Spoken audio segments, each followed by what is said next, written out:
जादुई गर्भवती गाय का जादू। मायापुर नाम के एक गांव में कल्पना नाम की एक बहुत ही दयालु औरत रहती थी।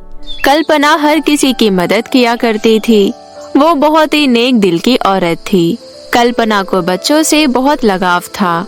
उसकी कोई भी अपनी संतान नहीं थी। वो एक बांझ औरत थी। इस वजह से कल्पना को गांव वालों के बहुत ताने सुनने को मिलते थे।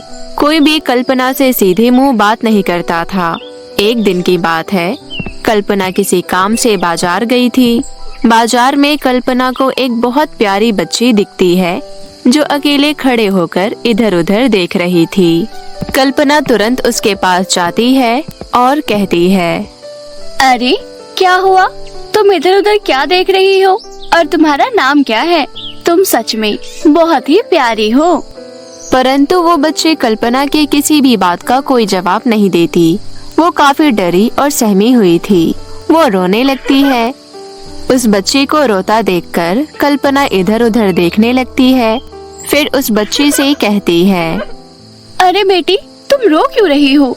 अच्छा मुझे बताओ, तुम्हारे मम्मी पापा कहाँ हैं? मैं तुम्हें तुम्हारे मम्मी पापा के पास छोड़ देती हूँ। कल्पना की बात सुनकर वो बच्ची फिर से जोर जोर से रोने लगती है। अरे अरे, तुम तो रोने लगी। तुम कुछ बोलते क्यों नहीं हो? मुझे मेरी मम्मी नहीं मिल रही है। मैं मम्मी के साथ बाजार आई थी। गलती से मैंने उनका हाथ छोड़ दिया और अब वो मुझे कहीं नहीं मिल रही है। पता नहीं मेरी मम्मी कहाँ चली गई। अरे बस इतनी सी बात के लिए तुम रो रही हो? तुम्हें मुझे बताना चाहिए था ना। चलो हम दोनों मिलकर तुम्हारी मम्मी को ढूंढते हैं, लेकिन उससे पहले तुम कुछ खा लो। कल्पना उस बच्ची को गोलगप्पे खिलाती है। उसके बाद उसका हाथ पकड़कर उसकी मम्मी को ढूंढने लगती है। जैसे ही कल्पना थोड़ा आगे बढ़ती है, पीछे से उस बच्ची की माँ आ जाती है और कल्पना से बोलती है, तुम्हारी हिम्मत कैसे हुई मेरी बच्ची को अपने साथ ले जाने की? तुम मेरी बच्ची को चुरा रही थी ना? तुम इसको अपने साथ ले जा रही थी ना? नहीं नहीं बहन, ऐसा नहीं है। मैं तो तुम्हारी बच्ची के साथ तुम्हें ही ढूंढ रही थी। तुम्हारे बिना ये बहुत रो रही थी। चल झूठी, तू तो वही है ना जिसकी कोई संतान नहीं है। तेरी नजर हमेशा दूसरों के बच्चों पर होती है। अब तो पूरे गांव की औरतों को तुझसे अपना बच्चा बचा कर रखना चाहिए। ना जाने तू कब बच्चा चुरा कर ले जाए, बांझ औरत कहीं की।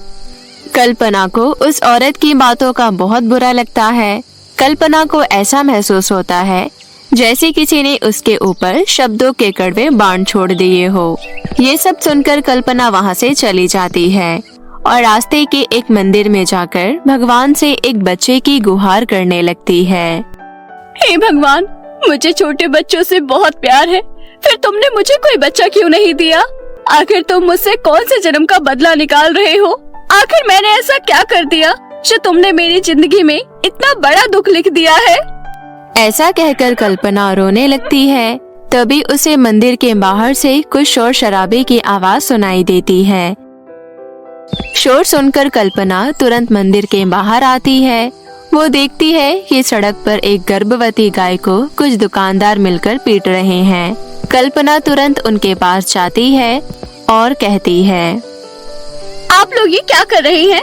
आप लोगों को दिखाई नहीं दे रहा? ये गाय गर्भवती है जिसे आप गौ माता कहकर पूजते हैं। आप उसी को इतने बेरहमी से पीट रहे हैं। तभी उनमें से एक दुकानदार कहता है, ओ मैडम, अपना ज्ञान कहीं और जाकर देना। ये गाय हमारी फल खा रही थी, तो क्या हम इसको छोड़ दें? अपने सारे फल इसको खिलाकर अपना काम धंधा चौपट करवा ले। बड़ी आई गाय की हिमायती बनने। अगर इस गाय के लिए तुम्हें इतनी ही दया आ रही है तो इसे अपने साथ अपने घर क्यों नहीं ले जाती? दुकानदार की बात सुनकर कल्पना उनसे और ज्यादा बहस ना करते हुए उस गाय को अपने साथ अपने घर ले जाती है।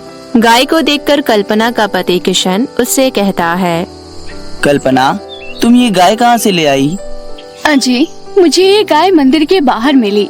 देखिए ना, ये गर्भवती हालत में है। इसको बहुत भूख लगी थी, इसलिए ये दुकानदार के फल खाने लगी। इस वजह से वो लोग इसकी पिटाई करने लगे थे। मुझे इस पर बहुत दया आ रही थी, इसलिए मैं इसको अपने साथ अपने घर ले आई।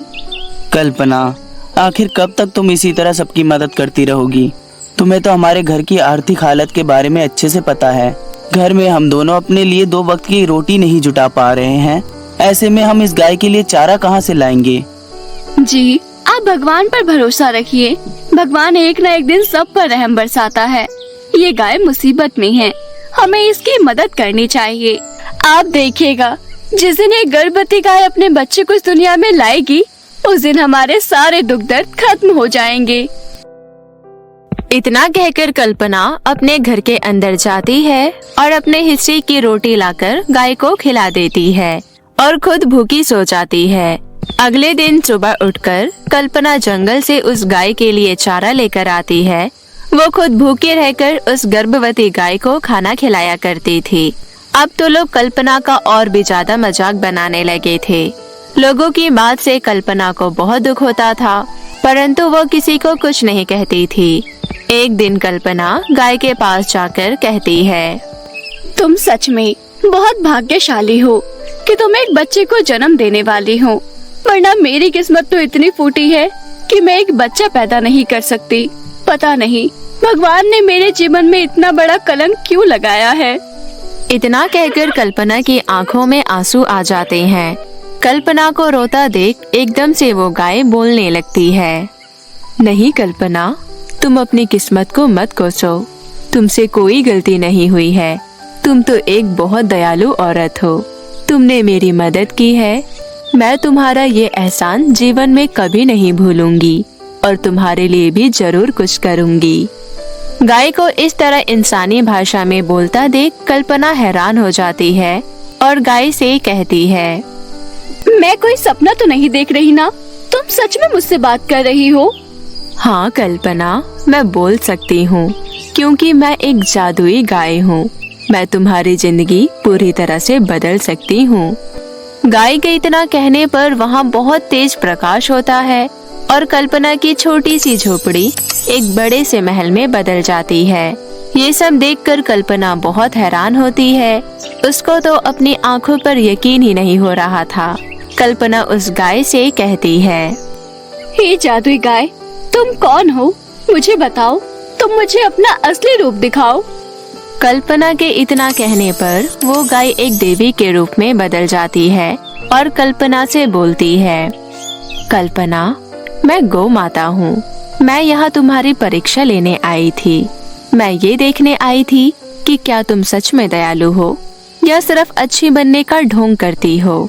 लेकिन मैं गलत थी कल्पना। तुम सच में एक बहुत अच्छी और दयालु औरत हो। मैं तुमसे बहुत प्रसन्न हूँ। आज मैं तुम्हारी सारी इच्छा पूरी करूँगी। तुम्हें मुझसे जो भी चाहिए तुम मांग सकती हो, लेकिन तुम इस बारे में किसी को कुछ भी मत बताना। गौ माता की ये बात सुनने के बाद कल्पना कहती है, गौ माता, मुझे आपसे कुछ नहीं चाहिए। मेरी केवल एक ही विनती है, मुझे बस माँ बनने के योग्य बना दीजिए। मुझे बच्चों से बहुत प्यार है। अब मैं दुनिया के ताने सुन सुनकर थक चुकी हूँ। मुझे अब और बांझ होने का कलंक नहीं चाहिए। कल्पना की इस बात पर गौ माता उसे तथास्तु बोलकर वहाँ से चली जाती है। अगले दिन कल्पना को चक्कर आने लगते हैं। डॉक्टर से इलाज करवाने पर उसे पता चलता है कि वो माँ बनने वाली है। इस बात से कल्पना और उसका पति किशन बहुत खुश होते हैं। किशन कल्पना से कहता है, कल्पना, तुम सच में बहुत अच्छी हो। मुझे इस बात पर गर्व है कि तुम मेरी पत्नी हो। मुझे यकीन ही नहीं हो रहा है कि हमारे घर में इतनी बड़ी खुशी आने वाली है। तुम माँ और मैं बाप बनने वाला हूँ। आप सही कह रहे हैं जी। मुझे भी इस बात की बहुत खुशी है। हम दोनों को मिलकर गौ माता का धन्यवाद करना चाहिए। उन्हीं की वजह से हमारे घर में इतनी बड़ी खुशी आई है। उन्होंने तो हमारी जिंदगी ही बदल दी। उसके बाद किशन और कल्पना मिलकर गौ माता का धन्यवाद करते हैं। इसी तरह कुछ दिन बीत जाते हैं। पूरे 9 महीने बाद कल्पना एक बहुत ही सुंदर बेटे को जन्म देती है। वो दोनों मिलकर उसका नाम युवराज रखते हैं। अब कल्पना के जीवन में खुशियाँ ही खुशियाँ थी। वो अपने पति और अपने बच्चे के साथ अपना जीवन खुशी से व्यतीत करने लगते हैं।